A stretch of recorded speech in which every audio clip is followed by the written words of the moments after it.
Hello बच्चों, हमारा question है ice at -20 degree Celsius is added to 50 gram of water at 40 degree Celsius. When the temperature of the mixture reaches 0 degree Celsius, it is found that 20 gram of ice is still unmelted. बच्चों 20 ग्राम बचा हुआ है, means original मास में से 20 ग्राम हमारा बचा हुआ है. The amount of ice added to the water was close to. हमसे पूछा गया है कि उस आइस का अमाउंट कितना था. तो चलिए इस क्वेश्चन को हम लोग सॉल्व करते हैं. तो मान लेते हैं लेट मास m होगा, लेट m ग्राम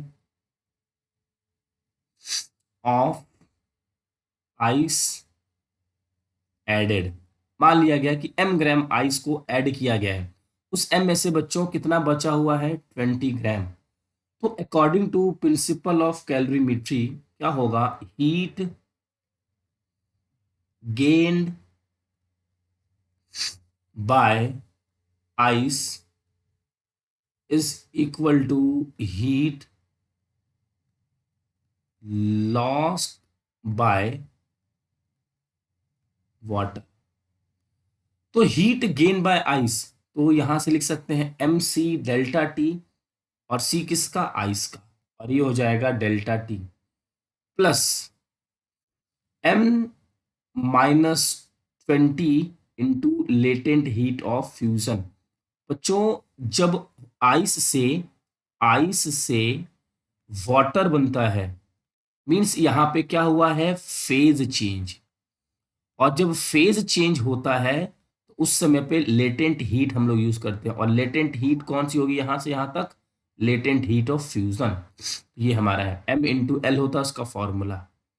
इसके लिए mass of water, specific heat capacity of water, और डेल्टा टी फॉर वाटर यहाँ से लिख सकते हैं. अब यहाँ पे सारी वैल्यू पुट कर दी जाए. ये तो हमें कैलकुलेट करके बताना है. आइस का कितना दिया हुआ है? 2.1. Delta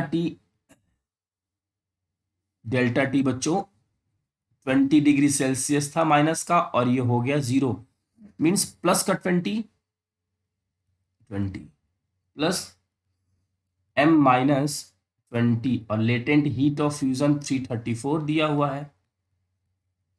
mass of water 50 gram, specific heat of water 4.2,